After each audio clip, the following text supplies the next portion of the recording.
ये एलियंस पूरे ब्रह्मांड की सबसे परफेक्ट क्रिएशंस माने जाते थे। उनके शरीर बेहद ताकतवर मसल से बने थे और उनका कद भी बहुत विशाल था। अपनी एडवांस सभ्यता की विरासत को आगे बढ़ाने के लिए एक एलियन ने फैसला किया कि वो एक दूर के ग्रह पर जीवन की शुरुआत करेगा। बिना एक पल गवाए उसने एक ग्लास उठाया जिसमें काला लिक्विड भरा हुआ था और उसे एक ही बार में पी गया। इसके बाद जो ट्रांसफॉर्मेशन हुआ वो बेहद खतरनाक और दर्दनाक था। उसका डीएनए टूटने लगा और वो जोर से जमीन पर गिर पड़ा। धीरे धीरे उसका शरीर खुलने लगा, उसका मांस और खून पानी में घुल गया और अंत में कुछ भी बाकी नहीं बचा सिवाय उस तत्व के जो उस ग्रह ने अपने अंदर सोख लिया। और इसी तरह पृथ्वी पर जीवन की शुरुआत हुई। सदियां बीत गई और इंसान एक एडवांस सभ्यता में बदल गया। अपने क्रिएटर्स को खोजने की चाह में उन्होंने कोई कसर नहीं छोड़ी। उन्होंने एक विशाल स्पेसक्राफ्ट बनाया और पूरी गैलेक्सी की यात्रा पर निकल पड़े। कई सालों तक क्रायोजेनिक चैम्बर्स में सोए रहने के बाद वे आखिरकार एलियंस के ग्रह पर पहुंच गए। लेकिन वहां जो उन्होंने देखा उसके लिए वे बिल्कुल तैयार नहीं थे। जिस प्रजाति ने उन्हें बनाया था वो पूरी तरह खत्म हो चुकी थी। एक भी एलियन जिंदा नहीं बचा था। तभी उनके एंड्रॉइड डेविड को एक स्टेसिस पॉड में बंद आखिरी एलियन मिल जाता है। वे उसे जगा देते हैं। इतिहास में पहली बार इंसान अपने निर्माता के सामने खड़ा था। इस मिशन को फंड करने वाला बूढ़ा आदमी बेहद उत्साहित था। उसके पास अनगिनत सवाल थे। उन्होंने इंसानों को क्यों बनाया, उनके साथ क्या हुआ, लेकिन आखिर में उसने डेविड से सिर्फ एक सवाल पूछने को कहा, वे हमेशा कैसे जिंदा रह सकते हैं? एलियन ने कोई जवाब नहीं दिया। उसने शांति से डेविड को हवा में उठाया और अगले ही पल उसकी गर्दन तोड़ दी। कमरे में अफरातफरी मच गई। क्रू ने उसे रोकने की कोशिश की लेकिन एलियन ने एक एक करके सबको खत्म कर दिया। असल में ये ग्रह एलियंस का असली घर नहीं था। ये उनका एक मिलिट्री रिसर्च आउटपोस्ट था। उनका प्लान था कि वे एक जहाज में बायोलॉजिकल हथियार भरकर पृथ्वी पर जाएं और अपनी बनाई हुई सारी जिंदगी को खत्म कर दे। लेकिन कुछ गड़बड़ हो गई। जहाज क्रैश हो गया और एलियन को हाइबरनेशन में जाना पड़ा। अब जब वो जाग चुका था तो वो वही करने लगा जो उसने पहले शुरू किया था। कहानी साल 1989 में शुरू होती है,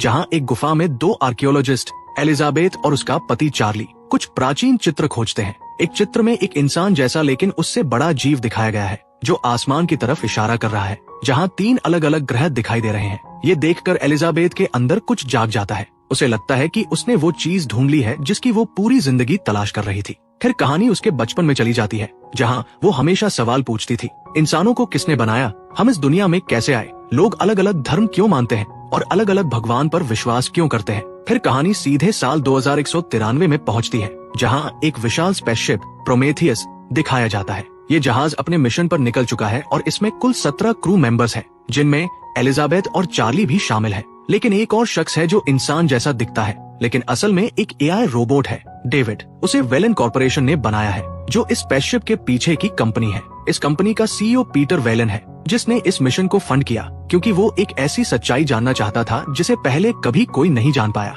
स्पेसशिप में सभी लोग क्रायोस्लीप में सो रहे होते हैं क्योंकि ये यात्रा बहुत लंबी है। क्रायोस्लीप एक ऐसी तकनीक है जिसमें इंसान सालों तक बिना बूढ़ा हुए सो सकता है। इस दौरान डेविड जागता रहता है और जहाज के सारे काम संभालता है। ऐसा लगता है जैसे वो कुछ ऐसा जानता है जो बाकी किसी को नहीं पता। कुछ समय बाद अलार्म बजता है और संकेत मिलता है कि वे अपने गंतव्य के करीब पहुंच चुके हैं। जैसे ही जहाज पास आता है सभी क्रू मेंबर्स जागने लगते हैं। शुरुआत में उनका शरीर कमजोर होता है लेकिन धीरे धीरे वे सामान्य हो जाते हैं। यहाँ मेरेडिथ नाम की एक महिला का परिचय होता है जो इस मिशन की इंचार्ज है और सबको उसके आदेश मानने होते हैं। वो पीटर वेलन की बेटी है।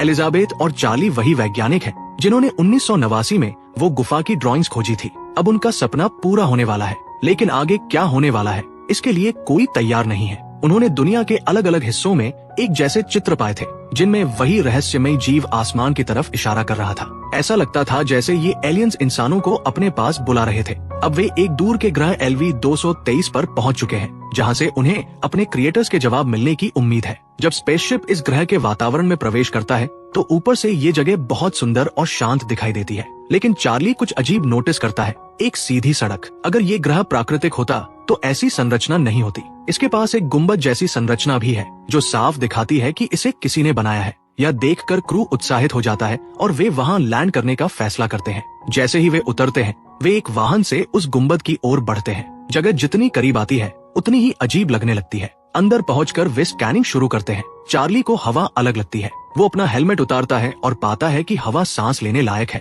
बिल्कुल पृथ्वी जैसी। इसका मतलब है कि ये जगह इंसानों या इंसान जैसे जीवों के लिए बनाई गई थी। इसी बीच डेविड दीवारों पर कुछ अजीब लिखावट देखता है। उसकी एआई क्षमता की वजह से वो उसे समझ लेता है। जैसे ही वो उसे छूता है एक होलोग्राम एक्टिव हो जाता है।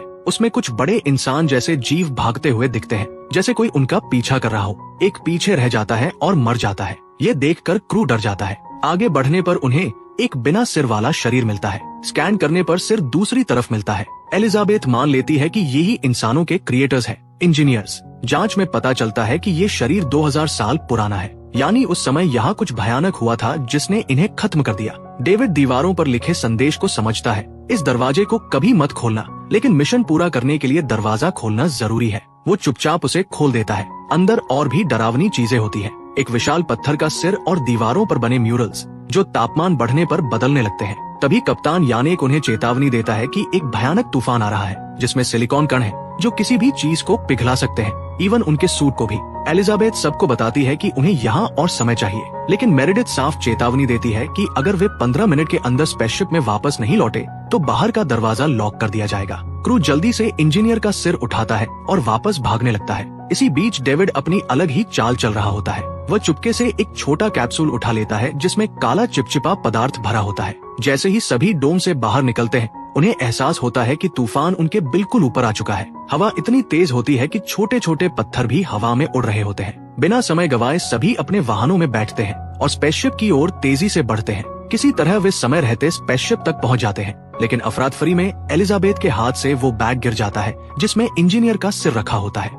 बिना सोचे समझे वो उसे लेने के लिए वापस दौड़ती है, लेकिन तूफान की ताकत उसे बाहर ही फंसा देती है। हालत इतनी खराब हो जाती है कि स्पेसशिप के गेट बंद हो जाते हैं और एलिजाबेथ बाहर रह जाती है। चार्ली उसे बचाने के लिए बाहर दौड़ता है, लेकिन तूफान दोनों को हवा में उछालकर दूर पटक देता है। चारों तरफ धूल और तूफान की डरावनी आवाज गूंज रही होती है। सभी को लगता है कि अब वे नहीं बचेंगे। तभी एक और दरवाजा खुलता है और डेविड रस्सी लेकर बाहर आता है और दोनों को खींचकर अंदर ले आता है। इसके बाद वैज्ञानिक इंजीनियर के सिर को दोबारा जीवित करने की कोशिश करते हैं, लेकिन जैसे ही वे प्रक्रिया शुरू करते हैं, सिर दबाव सहन नहीं पाता और एक भयानक रिएक्शन के साथ कांच के कंटेनर के अंदर ही फट जाता है। हालांकि उससे पहले वे उसका डीएनए सैंपल ले लेते हैं और इंसानों के डीएनए से उसकी तुलना करते हैं। रिजल्ट देखकर सब हैरान रह जाते हैं। उसका डीएनए इंसानों से बिल्कुल मिलता जुलता होता है। अब सवाल उठता है, क्या वही इंसानों के निर्माता है या इसके पीछे कोई और राज छुपा है? इसी बीच डेविड अपना गुप्त प्रयोग करता है। वो उस काले लिक्विड का अध्ययन करता है और फिर चुपके से उसकी एक बूंद चार्ली के ड्रिंक में मिला देता है।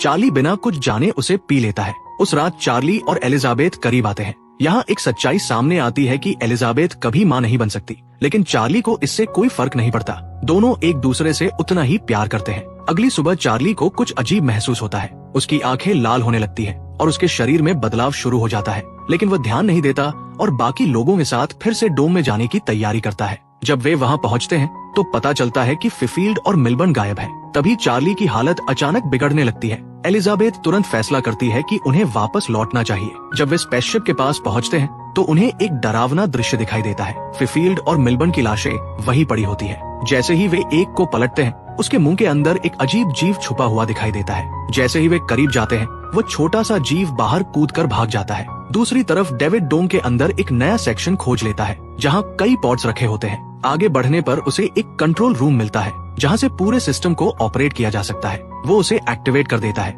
जिससे एक नया होलोग्राम सामने आता है। इसमें एक बड़ा सच सामने आता है। इंजीनियर्स का असली टारगेट पृथ्वी था। वे वहाँ किसी खास मकसद से जाने वाले थे, लेकिन कुछ ऐसा हुआ जिसने उनकी योजना अधूरी छोड़ दी।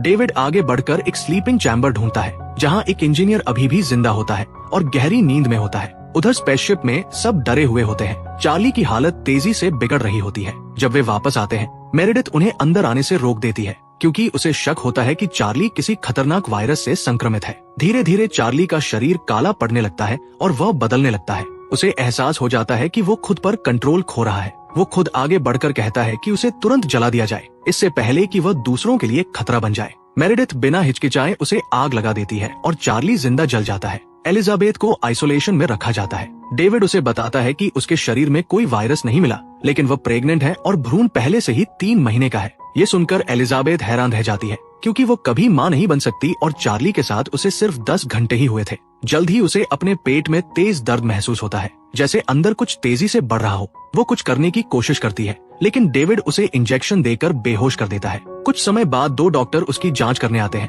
लेकिन एलिजाबेथ सही मौके पर उन पर हमला करके भाग निकलती है। वो एक ऑटोमेटिक सर्जरी चैम्बर तक पहुंचती है और मशीन को इमरजेंसी ऑपरेशन करने के लिए कहती है। मशीन कहती है कि ये केवल पुरुषों के लिए डिजाइन की गई है, लेकिन एलिजाबेथ मैनुअल मोड ऑन कर देती है और खुद ऑपरेशन शुरू कर देती है। बेहद दर्द सहते हुए वो अपना पेट काटती है और अंदर से उस चीज को बाहर निकालती है, लेकिन वो इंसानी बच्चा नहीं होता बल्कि एक ऑक्टोपस जैसा अजीब जीव होता है। वह तुरंत उसे अलग करती है और अपने जख्म को बंद कर देती है। वह जीव चैम्बर के अंदर तड़पता रहता है। एलिजाबेथ उसे वहीं बंद करके बाहर निकल जाती है। कमजोर हालत में वह एक सीक्रेट रूम में पहुंचती है, जहां उसे एक चौंकाने वाला सच पता चलता है। पीटर वेलेंड, जिसे सब मरा हुआ समझते थे, असल में जिंदा है। वह अब तक क्रायो स्लीप में था और अभी अभी जागा है। डेविड उसके साथ है और उनका मकसद है उस आखिरी जिंदा इंजीनियर से मिलना। उधर कैप्टन याने को कुछ अजीब दिखता है। फिफील्ड का कैमरा फिर से चालू हो गया है। जब वे उसे ट्रैक करते हैं तो देखते हैं कि फिफील्ड जहाज के बाहर खड़ा है। जैसे ही दरवाजा खोला जाता है, एक डरावना सच सामने आता है।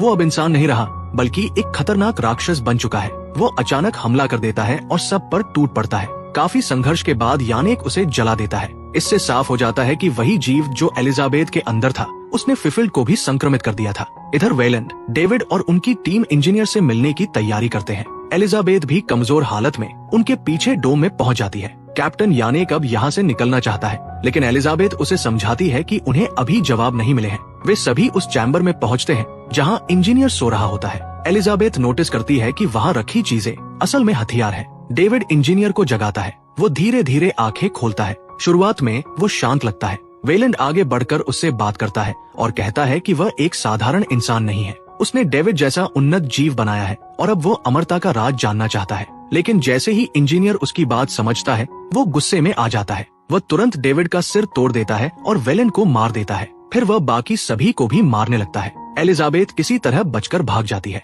इसी दौरान कैप्टन यानेक को सच्चाई समझ आती है। वह डोम असल में एक स्पेसशिप है। इंजीनियर उसे एक्टिवेट करता है और उसका रुख पृथ्वी की ओर कर देता है। एलिजाबेथ दूर से ये देखकर समझ जाती है कि वो पृथ्वी को नष्ट करने जा रहा है। वो तुरंत यानेक को संपर्क करके बताती है कि अगर उसे नहीं रोका गया तो पृथ्वी खत्म हो जाएगी। मेरेडिथ इससे असहमत होती है और यानेक को वापस लौटने को कहती है, लेकिन यानेक उसे सिर्फ 4 सेकंड देता है कि वह अपने एस्केप पॉड में चली जाए। इसके बाद यानेक और उसकी टीम खुद को कुर्बान करने का फैसला करते हैं। वे प्रोमेथियस जहाज को इंजीनियर के जहाज से टकरा देते हैं। भयंकर टक्कर होती है और एलियन जहाज नीचे गिरने लगता है। एलिजाबेथ और मेरेडिथ भागने की कोशिश करते हैं, लेकिन जहाज का एक टुकड़ा मेरेडिथ पर गिर जाता है और उसकी मौत हो जाती है। एलिजाबेथ बच जाती है, लेकिन उसका ऑक्सीजन खत्म होने वाला होता है। वो वापस जहाज के अंदर जाती है, लेकिन वहाँ उसे अजीब आवाजें सुनाई देती है। जब वह सर्जरी चैम्बर तक पहुँचती है तो देखती है कि जो जीव उसने अपने शरीर से निकाला था, वो अब एक विशाल राक्षस बन चुका है।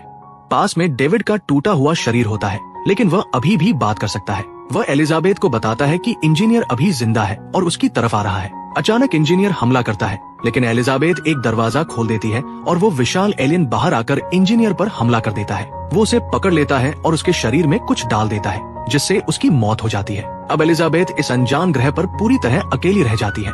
डेविड उसे मदद की पेशकश करता है। वह कहता है कि वह इंजीनियर्स की भाषा समझ सकता है और यहाँ और भी जहाज है जिनसे वे पृथ्वी लौट सकते हैं। लेकिन एलिजाबेथ वापस जाने से मना कर देती है। वो सच जानना चाहती है, अगर इंजीनियर्स ने इंसानों को बनाया तो वे उन्हें खत्म क्यों करना चाहते थे। कुछ दिनों बाद वो एक दूसरे जहाज से इस ग्रह को छोड़ देती है। कहानी के आखिरी दृश्य में एक डरावना मोड़ आता है। मरा हुआ इंजीनियर एक नए एलियन जीव को जन्म देता है।